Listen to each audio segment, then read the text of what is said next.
Hey, fun friends. So it looks like we got through the holidays, and for some of you, you might be happy to see the backside of 2022. It may not have been a great year for you. For others, it might have been wonderful. But for all of us, we are fast approaching 2023 and new adventures and new chapters. And that's the same for all of us because we just don't know what the future is going to hold until we're partaking in it, right?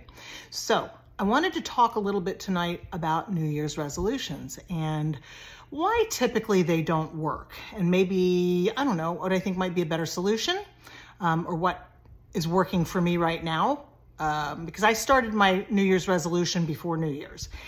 And it was sort of a little test for myself because I never do I stick to my New Year's resolutions. I would bet you if I stick to my New Year's resolutions for 3 weeks, 2 weeks, that would be a stretch. And I think a lot of people are that way. In fact, according to the University of Google, it is only about 16% of the population keeps their New Year's resolution. That's not very much, right?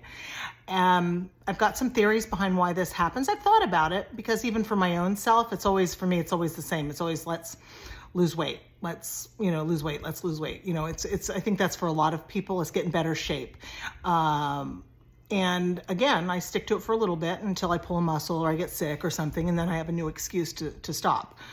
So I think that I was thinking about this, before the holidays, and one of the reasons that people don't succeed in their goals that they want to do for New Year's resolutions because they don't set SMART goals for themselves. It's too big. Like you make things way too big. We say, oh, I want to lose 50 pounds or 30 pounds or 10 pounds or whatever you want to lose. And you're like, how long did it take you to gain that weight? Number one, are you realistically thinking you're going to lose it like that when you took this long to gain it? There's habits and things that happen that cause you to get to the point, whether you're a smoker or wanting to get fit or wanting to do better at your job or whatever it is that you're trying to be better at and trying to set for yourself as a resolution, you have to set SMART goals for them. What is a SMART goal? So a SMART goal is something that is specific, it's measurable, it is achievable, realistic, and most importantly, there is a time frame that is set to it. So that time frame has to be something that's all part of being measurable to know. You can't just say, oh, I want to lose 50 pounds. Okay, how are you going to do that? Where's your plan? You have to have a plan, right? And I think that what's more important and what takes the pressure off a little bit, for me, what I'm doing now, and it's working for me, is I'm setting monthly goals. Instead of a year goal and just leaving it open-ended, that, oh, I'm going to lose X amount by the end of the year, I'm setting myself monthly goals. And those monthly goals are then broken down into weekly goals. Not weekly of losing weight, weekly of changing habits, because I know that those habits are what put me, or the lack thereof, are what put me in the position of where I'm fighting against myself now. So an example of this would be you want to lose some weight. And I'm sorry, I keep going back to that because it could be anything, but you have to break it down to the ridiculous. So you want to lose some weight, you want to get in shape. What's the first thing you're going to do?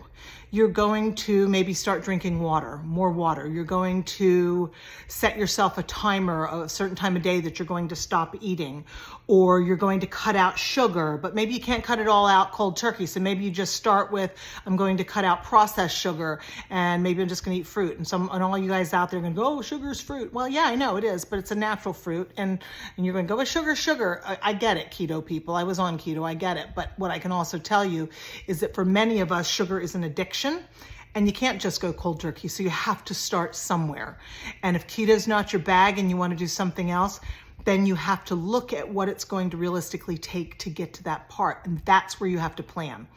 We don't plan enough. And I think that you also have to look at the why of why you are trying to do this resolution. Why do you care about whether you're not smoking? Why do you care if you're drinking more water? Why do you care if you're laying off the booze? Whatever it is that you're doing for your resolution, why do you care if you're more fit?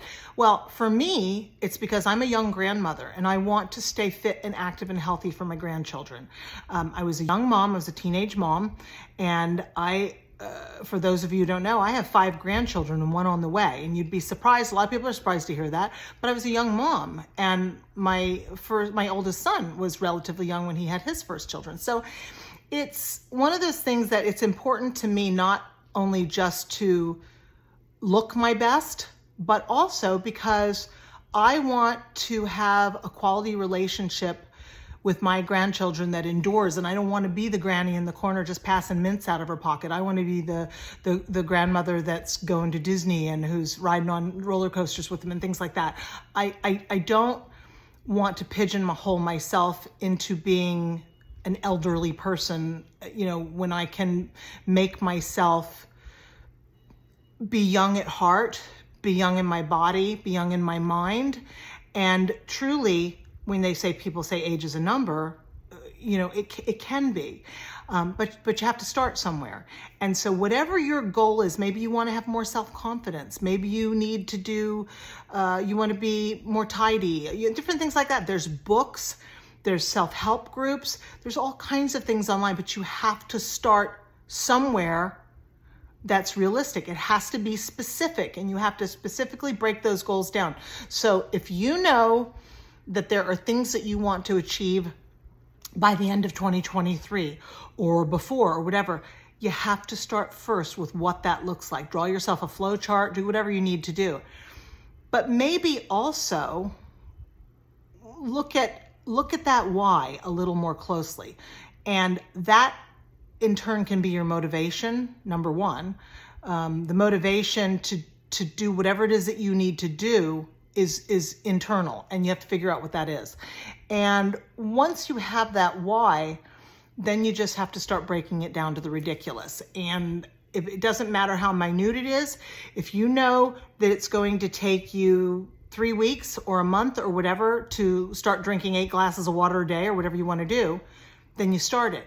And if you break it and you forget and you mess up a day, you start again. And you make that part of your plan that you start again. And once you get through that portion of it, then you move on to the next piece. So I hope that helps some of you with this. I know I'm on the same journey with you guys, and maybe we do it together. Maybe you pop in and tell me what you're working on this year. Tell me, what you'd like to talk about throughout the course of the year, what you need some help with, and maybe we make that a topic of conversation. I'd love to hear your thoughts on this. I'd love to hear if you have a counter opinion on what it means, or maybe what you do to help yourself with your resolutions, because it could help me as well, right? I'm just getting through this like everyone else is. And with that, I want to say I hope you guys are having a blessed and wonderful end of your 2022. If it was bad for you, I hope that your 2023 is amazing and so much better. And for all of you, I just wish all of you abundance and health and happiness in the new year. And I hope you stick with me and share what's happening in your life. I'm Holly. I'm your fun sister. Please like, subscribe, and share.